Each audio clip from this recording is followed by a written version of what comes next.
un des meilleurs films de super-héros de ces dernières années, mélangeant scènes d'action et humour glauque. Bienvenue dans Cinéculte.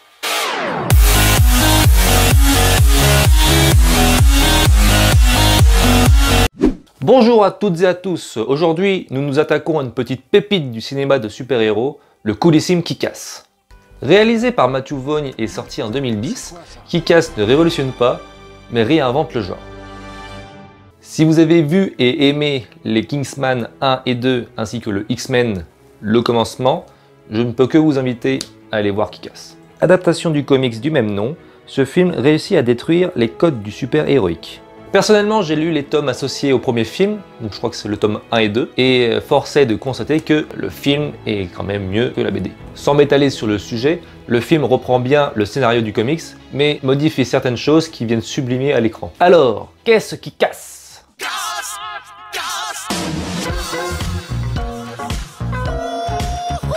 C'est l'histoire d'un adolescent fan de comics qui décide de devenir un super-héros en se fabriquant un costume sans se soucier des conséquences et de la dangerosité de ce qu'il veut faire. En effet, notre héros n'est pas un enfant traumatisé ni un détenteur de pouvoirs surhumains, c'est juste un lycéen faible et dépassé par ce que son idée de devenir un super-héros va entraîner.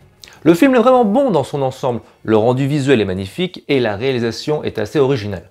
Notamment la scène dans le bâtiment en flammes qui est très bien réalisée. Revenons au début du film. La scène d'intro est très dynamique et donne déjà le ton du film. On pose les personnages, leurs relations, les lieux qu'on va découvrir tout le long du film, et tout ça sur une bonne bande-son rythmée rock-pop-rock. Au début, le personnage de Dave Libeski, aka Kick-Ass, ne sait pas trop dans quoi il met les pieds. Il essaye d'aider et de protéger des personnes, mais il va se retrouver malgré lui engrainé dans une affaire d'argent et de drogue qui le dépasse complètement. Il se rendra vite compte qu'être un super-héros nuit beaucoup à la santé. En y repensant, il se fait éclater tout le long du film, le mec. Aaron Taylor Johnson est à fond dans son personnage. Mark Strong est un méchant très charismatique. Je veux la tête de cet enfoiré au bout d'un pieu, t'entends? Il jouera les gentils dans Kingsman 1 et 2. Ensuite, nous avons Chloé Grace Moretz qui est juste parfaite en Hit Girl. Je suis Hit Girl. C'est le rôle qui a fait débuter sa carrière alors qu'elle n'avait que 12 ans. Et pour finir, nous avons Nicolas Cage, que j'aime beaucoup, et qui livre une prestation plutôt honorable. Hein, il devrait se faire appeler qui casse rien. comparé à d'autres films qu'il a fait. Le méchant est un méchant qui fait le méchant juste pour être méchant. Notez cette phrase sur 10. En fait, c'est une sorte de parrain de la drogue, un peu à la Scarface. D'ailleurs, il y a plusieurs références à ce film qui sont très finement placées. On a du coup Hit Girl, dont je vous ai parlé juste avant, qui vole la vedette à Kick-Ass. C'est le personnage qui offre le plus de scènes d'action.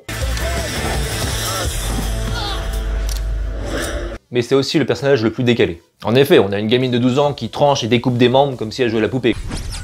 C'est aussi la source d'émotion du film, qui est parfois montrée un peu de manière extrême. Les personnages du film sont très intéressants à suivre et possèdent une vraie présence à l'écran. Red Mist.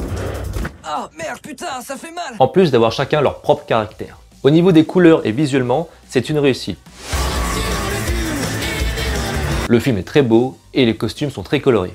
Les scènes d'action sont géniales, très dynamiques, bien chorégraphiées et rythmées par une OST du tonnerre. La scène finale est juste totalement jouissive avec un maximum d'hémoglobine. Un petit peu à la Tarantino, si vous voyez ce que je veux dire. Mais là où on pourrait avoir peur d'un film fun, gore et vulgaire, Alors les connards. on a au final un film qui a quelques messages intéressants. Il reprend la réplique du premier Spider-Man de Sam Raimi, Un grand pouvoir implique de grandes responsabilités. en la mettant à sa sauce et posant la question de si on n'a pas de pouvoir, alors on n'a pas de responsabilité. Le courage et la force mentale sont-ils des super pouvoirs? Contrairement à ce qu'on pourrait penser, la violence et la vulgarité ne sont jamais gratuites. Elles sont bien utilisées et ne sont pas abusées ni exagérées. Le film possède un vrai univers, complètement décalé certes, mais qu'il nourrit en se jouant des codes de super-héros. C'est la tienne?